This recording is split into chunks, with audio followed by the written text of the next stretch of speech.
اعوذ باللہ من الشیطان الرجیم، بسم اللہ الرحمن الرحیم۔ اب ہم لاسٹ سیگمنٹ کی طرف آ چکے ہوئے ہیں، اور ویسے تو اس کو کہتے ہیں ریپ اپ، یعنی چیز کو اب لپیٹنا اور بیان کرنا، لیکن ممکن نہیں ہے کہ اس چیز کو جو ہے وہ آپ کوزے میں بند کر سکیں، نا دریا کو کوزے میں بند کر سکیں۔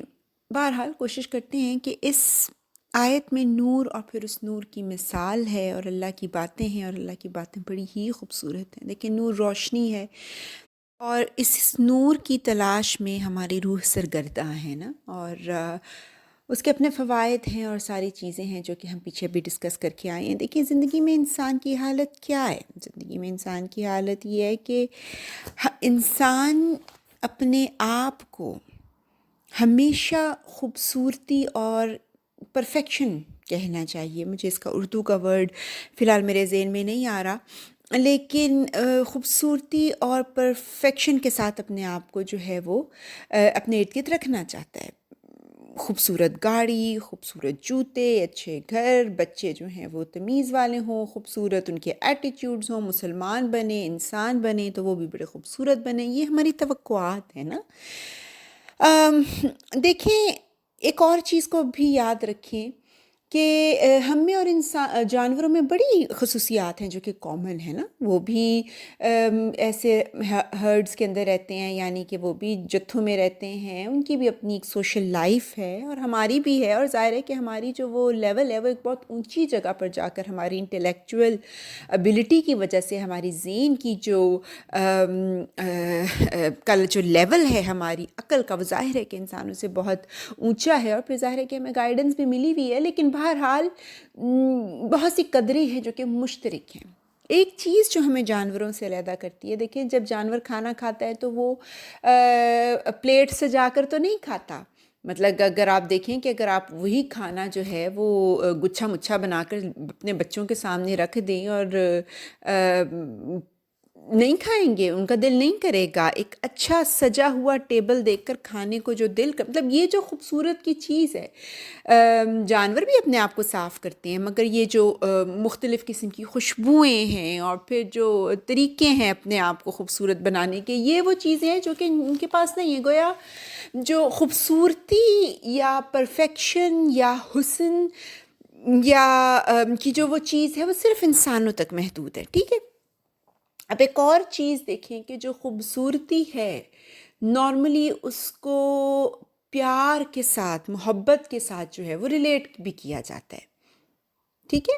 جیسے ایک ماں کو اپنا بچہ پیارا بہت لگتا ہے نا، اس کو پیار بہت ہوتی ہے، اور ماں کی آنکھوں میں جو بچے کی ویلیو ہے، جو اس کے بچے کا جو خوبصورتی ہے وہ اور کسی سے کمپیریبل نہیں ہے نا۔ اس کے سامنے جو بھی چیز لے کر آ جائیں گے، اس کے لیے جو خوبصورتی ہے وہ اپنے بچے تک ہی محدود ہے۔ دوسری چیز پھر ایک اور دیکھ لیں کہ آپ کو اپنے گھر سے پیار ہوتا ہے نا، آپ نے اپنے گھر کو اپنی کیا کہنا چاہیے، اپنے وسائل کے مطابق بہترین بنایا ہوتا ہے، خوبصورت بنایا ہوتا ہے۔ آپ کسی بھی عالی شان ترین گھر میں چلے جائیں، آپ کو سکون نہیں آئے گا۔ وہ کیا ہے کہ جڑا مزہ چھجو دے چبارے نہ بلخ نہ بخارے نا، نہیں آئے گا، کیونکہ آپ کو اس سے پیار ہے۔ تو پیار اور خوبصورتی بھی جو ہیں وہ آپس میں ریلیٹڈ ہیں۔ دیکھیں، ہم نے پیچھے بات کی تھی کہ روح جو ہے وہ اللہ کے پاس سے آئی ہے، اور جو یہ کانسیپٹ انسان لے کر آیا ہے خوبصورتی اور محبت کا، یہ وہ اللہ سے لے کر آیا ہوتا۔ یہ کہ جب ہم اس دنیا میں آتے ہیں تو ہمارے ارد گرد کے جو انفلوئنسز ہوتے ہیں، ارد گرد کے جو ہمارے اثر انداز ہونے والی چیزیں ہوتی ہیں، ہمیں ان سے محبت ہوتی چلی جاتی ہے نا۔ پیرنٹس ہیں، جب بچے ہوتے ہیں تو پیرنٹس ہوتے ہیں، والدین ہوتے ہیں، پھر کھلونے ہوتے ہیں، کھیلنا ہوتا ہے، پھر جیسے جیسے بڑے ہوتے جاتے ہیں پھر جاب آ جاتی ہے، پھر اپنا شوہر، اپنی بیوی آ جاتی ہے، پھر آگے بچے آ جاتے ہیں، اس طرح آہستہ پھر آگے گرینڈ چلڈرن، نواسے نواسیاں، مطلب محبت جو ہے وہ آگے چیزوں کے ساتھ ہمیں ہوتی چلی جاتی ہے۔ جو چیز انسان کو ہمیشہ یاد رکھنی ہے کہ اس محبت کا پیچھے سے ایک سورس ہے۔ یہ محبت، یہ خوبصورتی، یہ پرفیکشن کی جو وہ چیز ہے، اپنے آپ کو کمپلیٹ کرنا، ہمیں بچوں سے کیوں محبت ہوتی ہے؟ اس کی بھی سائیکالوجی دیکھ لیں، ہمیں چیزوں سے کیوں محبت ہوتی ہے، کیونکہ ان کے ذریعے سے ہم اپنے آپ کو مکمل کرتے ہیں. مطلب ایسا ہونا نہیں چاہیے، لیکن یہ ایک انسانی سائیکالوجی میں آپ کو بتا رہی ہوں. جیسے اگر ہماری اولاد نہیں ہے تو بعض اوقات ہمیں وہ چیز چبھتی ہے نا، ہم کہتے ہیں نہیں زندگی مکمل نہیں ہے. ہم انسانوں نے زندگی میں کچھ چیک لسٹیں بنائی ہوئی ہیں، اور ان چیک لسٹوں کے ساتھ جب تک وہ پوری نہیں ہوتی ہیں ہم یہ سوچتے ہیں کہ ہماری زندگی مکمل نہیں ہے، ہماری زندگی حسین نہیں ہے. اور دوسرے جن کے پاس یہ تمام نعمتیں موجود ہیں شاید ان کی زندگی مکمل اور حسین ہے. یہ ایک انسانی سائیکالوجی ہے، ٹھیک ہے.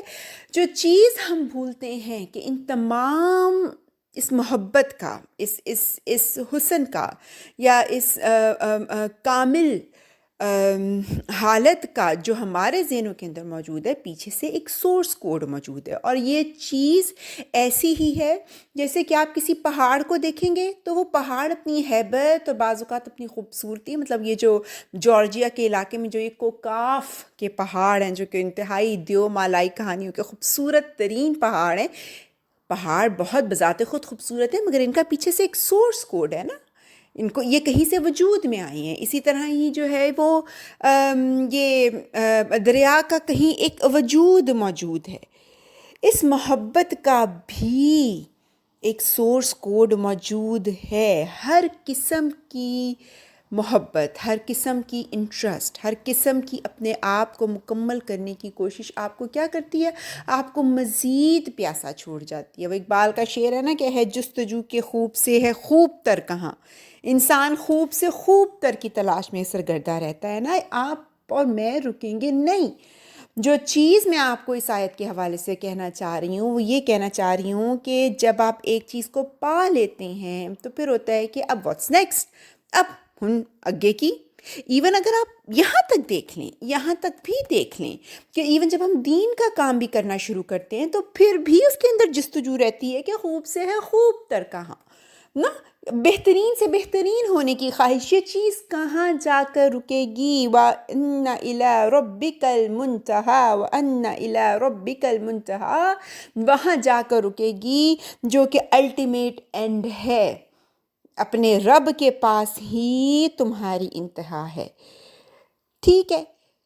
اب کیا اس کے اندر ایک اور چیز ہے جو کہ سمجھنے کی ہے کہ اس دنیا کے اندر جب ہم ایک رستہ چن لیتے ہیں، جب اس کے اوپر ہم چلنا شروع کرتے ہیں، دین کے رستے کی بات کر رہی ہوں، اس صراط المستقیم کی بات کر رہی ہوں جس کے اوپر میں اور آپ چلنا چاہتے ہیں نا. اللہ کا بڑا فضل اور احسان ہے.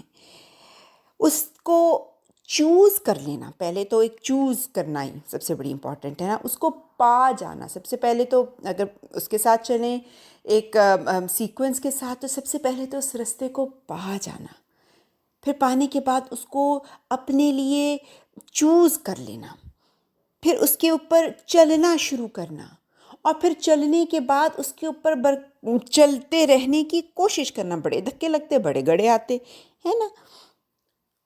تو یہ آپ کو تھکا ماندہ چورا چور چھوڑے گا تو صحیح، مگر مطمئن رکھے گا. جب تک اللہ ہمارے دلوں کے اندر نہیں آ جاتا، ورنہ تو یہ مٹی کا چراغ ہی ہے. جب تک اللہ ہمارے دلوں کے اندر نہیں آتا، سب کیا ہے؟ سب کیا ہے؟ کچھ بھی نہیں ہے، کچھ بھی نہیں. اور اسی کو اللہ تعالیٰ جو ہے ایکسپلین کرتا ہے جب وہ کہتا ہے کہ الا بذکر اللہ تطمئن القلوب. بے شک دل جو ہیں وہ اللہ کے ذکر سے ہی اطمینان پاتے ہیں. ٹھیک ہے نا. ڈاکٹر اسرار احمد نے بڑی اچھی بات کی تھی کہ کسی کو پانی نہیں ملے گا نا تو وہ مٹی کے چھپڑ سے پی لے گا. پیاسا ہے نا، پانی تو اس کو چاہیے، ضرورت تو اس کی ہے. جب ہم اس کو پانی نہیں دیں گے تو وہ کیا کرے گا؟ مٹی سے چھپڑ سے پی لے گا. جب تک انسان اس سورس کی طرف نہیں جاتا، اپنے آپ کو دوسری چیزوں سے اس پیاس کو بھرنے کی کوشش کرتا رہے گا نا. انسان ادنا چیزوں سے محبت کرتا چلا جاتا ہے، لیکن ممکن نہیں ہوتا اپنے آپ کو سیٹسفائی کرتے رہنا. اسی کے اندر پھر ایک اور چیز بات یاد رکھیں کہ انسان جو کرتا ہے، جس طرح کا وہ رد عمل ہوتا ہے، جس چیز سے اس کو محبت ہوتی ہے، پھر اس کے عادات و اطوار میں وہ چیز چھلکتی ہے۔ جب ایک لڑکے کو لڑکی سے محبت ہو جاتی ہے، دیکھے بھی ہوئے ہیں، میں نے سنے بھی ہوئے، تو خون کے خط لکھتے ہیں۔ مطلب آپ کی جس چیز کو آپ نے اپنے دل میں جگہ دے رکھی ہے، آپ ریئیکٹ بھی اکارڈنگلی کریں گے۔ اور یہ چیز ہے جب ہم نے شروع میں اللہ کی برہان کی بات کی تھی کہ جب آپ اپنے دل میں اس نور کو جگہ دیتے چلے جاتے ہیں تو پھر آپ کیا کرتے ہیں؟ آپ اسی طرح ہی ریئیکٹ کرنا شروع کر دیتی ہیں، ٹھیک ہے نا؟ اور آپ اسی رنگ کے اندر، اسی صبغت اللہ کے اندر رنگتے چلے جاتے ہیں۔ اپنے لیے اور اپنی اولاد کے لیے بڑی رو رو کے دعا کرنی چاہیے کہ اللہ تعالیٰ، اولاد کے لیے کیوں، اپنے ساتھیوں کے لیے بھی، سب کے لیے دعا ضرور کرنی چاہیے کہ اللہ تعالیٰ ہمیں اس نور کی روشنی سے آشنا کر دے۔ جب آشنا ہو جاتا ہے نا، جب منہ کو لگ جاتی ہے، پھر کوئی چیز ویسا مزہ نہیں دے سکتی، پھر کوئی چیز اس کے مقابل ہو کر کھڑی نہیں لگتی۔ تو دعا کریں اللہ جی ہمیں بھی یہ چڑھ جائے، ہمیں بھی یہ لگ جائے۔ بسم اللہ الرحمن الرحیم۔ اللہم اجعل فی قلبی نورا وفی بصری نورا وفی سمعی نورا وعن یمینی نورا وعن یساری نورا وفوقی نورا وتحتی نورا وامامی نورا وخلفی نورا واجعل لی نورا وفی لسانی نورا وعصبی نورا ولحمی نورا ودمی نورا وشعری نورا وبشری نورا واجعل فی نفسی نورا وعظم لی نورا اللہم اعطنی نورا۔ اے اللہ ڈال دے میرے دل میں نور، میری آنکھوں میں نور، میرے کانوں میں نور، میرے دائیں نور، میرے بائیں نور، میرے اوپر نور، میرے نیچے نور، میرے آگے نور، میرے پیچھے نور، اور بنا دے میرے لیے نور، میری زبان میں نور، اور بنا دے میرے پٹھے نورانی، میرا گوشت نورانی، میرا خون نورانی، میرے بال نورانی، میری جلد نورانی، اور ڈال دے میرے نفس میں نور، اور بڑھا دے میرے لیے نور۔ اے اللہ مجھے نور عطا فرما۔ اللہم اعطنی نورا، اللہم اعطنی نورا، اللہم اعطنی نورا۔ صدق اللہ العظیم۔ اللہ تو نے سچ کہا اور تیرا کہنا حق ہے، اور تیرا کہا حق ہے، اور تو حق ہے۔ اے اللہ قبول فرما ٹوٹی پھوٹی کوششیں۔ اے اللہ ڈال دے دل میں نور اور سکون۔ اے اللہ دکھا دے وہ راہ جو کہ تیری راہ ہے، جس پہ تو راضی ہے اور تو خوش ہے۔ اے اللہ سنبھال لے ٹوٹے ہوئے کرچی زدہ جسم، بدن اور دل کو، اور بنا دے جیسا تو دیکھنا چاہتا ہے۔ السلام علیکم رحمۃ اللہ وبرکاتہ۔